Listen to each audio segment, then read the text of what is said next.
start. Hi, all you pickleball players. Today we're going to talk about something called plantar fasciitis. There's two I's in here, or as I call it, pickled feet. So many people have been talking about their foot pain, and so I'm going to talk about what it is and how to get rid of it. Okay, so here is the plantar fascia. Here are the bones in your feet, and here is the plantar fascia.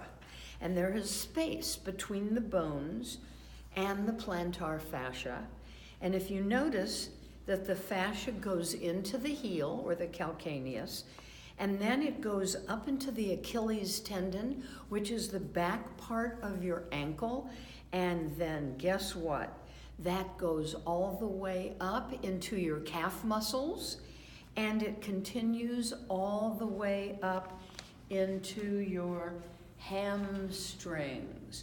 So if you have tight hamstrings, there's a good chance that you have tight calf muscles, and there's a great chance that you will get plantar fasciitis. So we're going to talk about what pickleball does to the bones in your feet.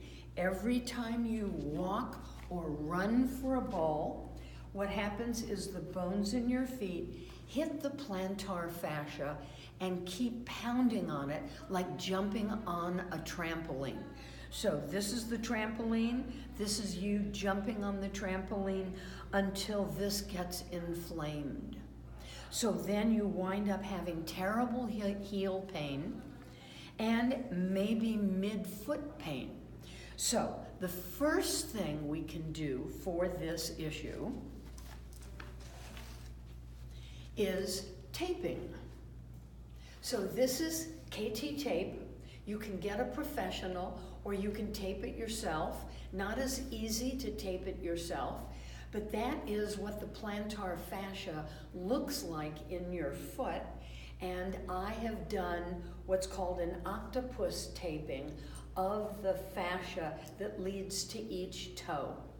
And you start it at the heel and stretch it to the toes.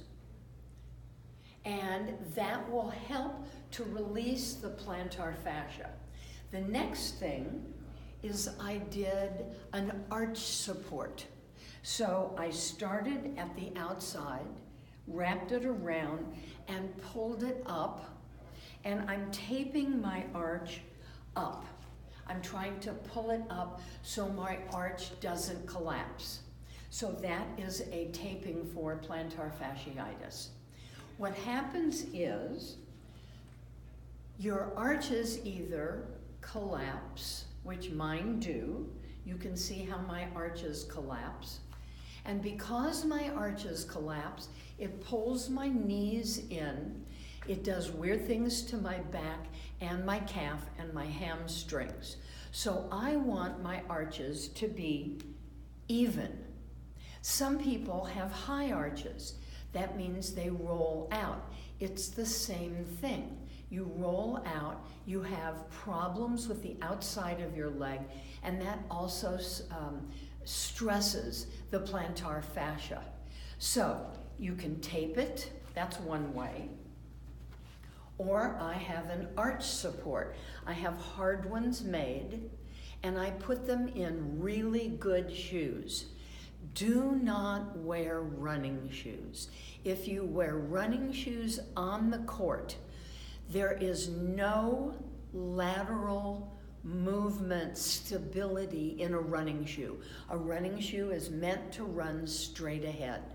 A good support court shoe allows you to move without flattening your arches or rolling out in your arches. And then a good arch support in your shoe. I would not live without this shoe. And I'm sure because of these arch supports that my back has been saved.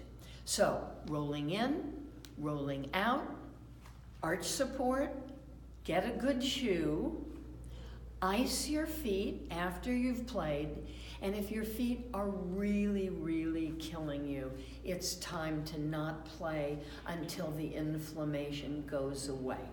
So let's look at ways that you can stretch out your calf muscles, your hamstrings, and also the plantar fascia in your feet. So the first is a wall exercise. So I'm going to go to the wall and put my toes up toward the ceiling, turn my back foot so it's facing my front foot. I'm using the wall and I'm pushing forward. And that is stretching my calf muscles. And I can really feel that kind of a position. That's really, you can feel the tightness. Another way is take the back foot, put it flat, and bend the front knee and rock forward. But you have to make sure that your toes are pointed forward and you're not rolled in or rolled out. So I'm leaning forward, stretching the back foot, plantar, calf muscle, and a little bit of the hamstring, or the front way. Another way to do it is taking a tennis ball, holding onto a chair, rolling the plantar fascia with the tennis ball, and then put your heel on the ground, put the 2 feet next to each other, and let the tennis ball help you stretch in your heel. So that's another way to do it. Make sure you're doing all these exercises on both feet. It really is important that you do the side that hurts and the other side also. Then you can go over to a chair, and everybody has a pillowcase. So we take the pillowcase, wrap it around our foot like so, straighten the whole leg, pull the toes back, and lean forward. That's not only a calf stretch, but it's a hamstring stretch. So we're doing both, or you can hold your foot in the air, pull it back, and lean forward. That's a little more dynamic, and you can feel that a little bit more. Hold for a count of 10, and then relax. Hold for a count of 10. Do it 4 or 5 times, and do it several times during the day. Whether it's the wall or the tennis ball, it's really important to do it several times during the day. And last but not least, one of my favorite items is yoga toes, and I use it every night for even a half hour, where you take these and insert them between your toes, like so, and you just rest. You lay down and rest, and after using the yoga toes, what happens is the toes are stretched out, and it also relaxes the calf and relaxes the hamstrings. So if you have pickled feet, you really need to take care of those feet, because once you're in pain, it's really hard to move on the pickleball court. Thank you. Have a great day.